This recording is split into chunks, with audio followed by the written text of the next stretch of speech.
Unless Gardner really kicks ass, I think he's going to get his ass kicked. Oh, really? I'm not. Get his ass kicked by Buffalo. Derek Carr game the other day? Yeah. Holy crap.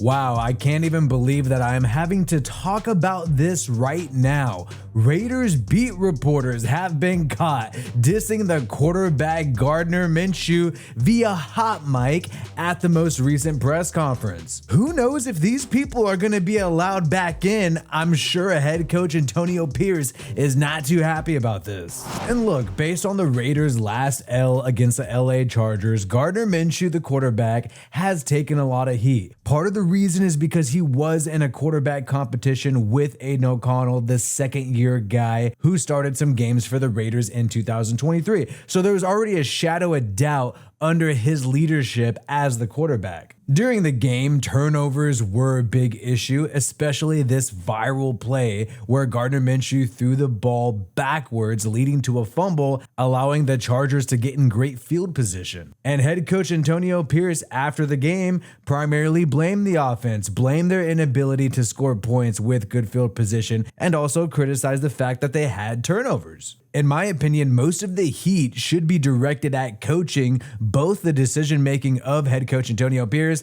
and the offensive coordinator Luke Getsy. This was a historically odd game for Gardner Minshew. There's a new analytic that just came out saying that Gardner Minshew averaged 4.4 air yards per attempt against the Chargers, the second lowest single game mark of his career, attempting only 2 passes of 20 yards or more. So Gardner Minshew did not air the ball out at all whatsoever, but this was historic for him. He usually airs it out a lot more than this. In my opinion, the run game struggled substantially, making the Raiders one-dimensional, and also the offensive line did not give good protection for Gardner Minshew, and you also saw him make plays. I think he's been unfairly criticized for this game. You saw him do a really cool no-look pass right here. Gardner Minshew was able to get some completions when he did have solid time. And like we mentioned in our post-game breakdown, there were some very odd decisions by head coach Antonio Pierce. In my previous videos, I already talked about the fact that he decided to go for it on 4th and 1 in the first quarter, but then did not go for it in Chargers territory on 4th and 1 in the fourth quarter with around 7 minutes left. I've already told you all about that, but there's some other things that I forgot and I left out. There was another moment when the Raiders were down 16-7 with 11 minutes left in the fourth quarter, and it was 4th and 1, and Antonio Pierce decided to kick a field goal at the Chargers' 14-yard line rather than going for it.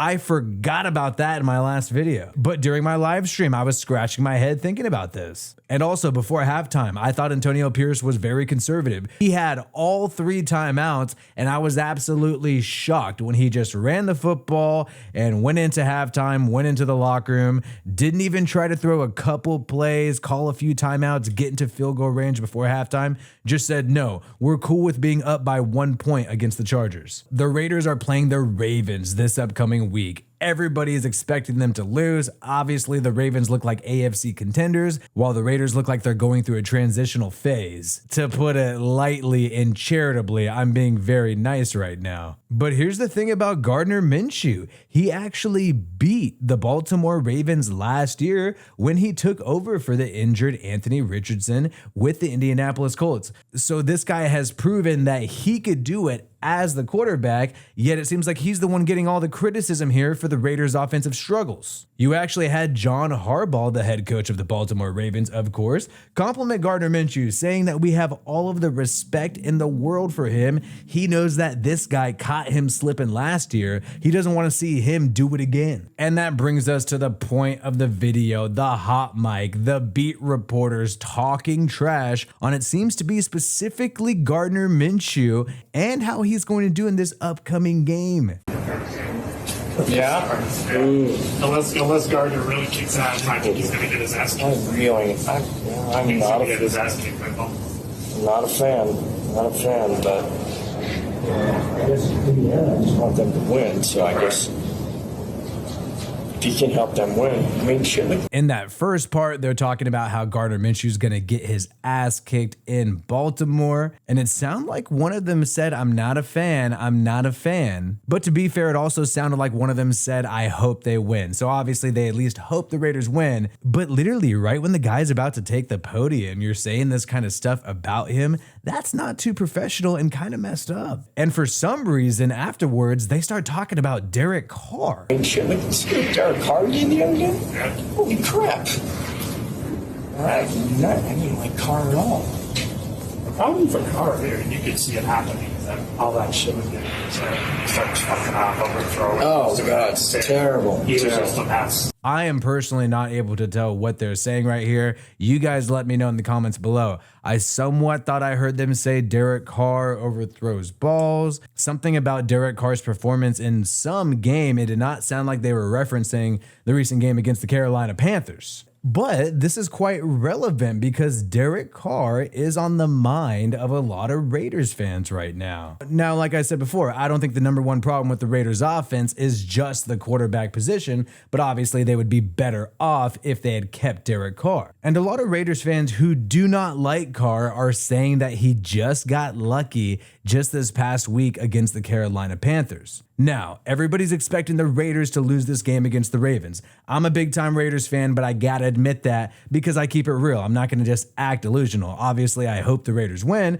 but I'm not gonna lie to myself and say that they have a good chance of winning this game at all. But they could still turn this season around, most notably in week 3 against the Carolina Panthers at home, the team that Derek Carr just destroyed. However, if the Raiders lose week 3 against the Carolina Panthers at home, then I think that this season is truly over. Of course, I don't think that's a likely scenario, but I think if that happens, that is when Raiders fans officially need to push the panic button. And that will also be when a change needs to be made. There's always a scapegoat for every team, for every side of the ball, every single season. And it seems like because the Raiders had their quarterback competition in the preseason, they have set themselves up for the QB to be the scapegoat for the offensive problems this year, despite the fact that Luke Getsy was never a prized possession as the offensive coordinator, and quite frankly, Antonio Pierce is a rookie head coach already making rookie mistakes. So I also think if the Raiders fall to the Carolina Panthers in week 3, then I think that's when you'll see Aiden O'Connell come in to be the starting quarterback. So while I will be live reacting to this game this upcoming Sunday, at the same time as I'll be live reacting to the Saints versus Cowboys game, doing both at the same time, I don't think there's that many stakes for this game. If the Raiders drop an L, it's going to be expected. If they surprisingly get a W, then it's Super Bowl time, seriously. There's not much other Raiders news, but we do have this.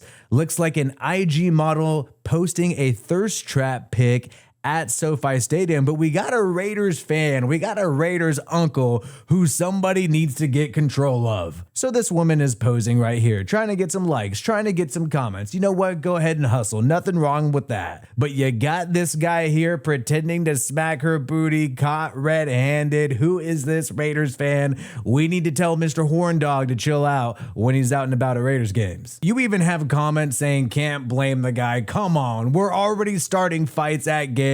We need to not start smacking asses. Either way, I don't think that Gardner Minshew is going to be happy about what these people are saying about him and the Raiders prospects in their upcoming matchups. And I know Antonio Pierce is not going to be happy about that. We know part of Antonio Pierce's motto for the Raiders is ill intent, physicality, and toughness. Is he going to get physical with some of these Raiders reporters? Let me know your thoughts. Subscribe to me, Wi-Fi Willie, for more content. Peace out, and I hope you have a good one.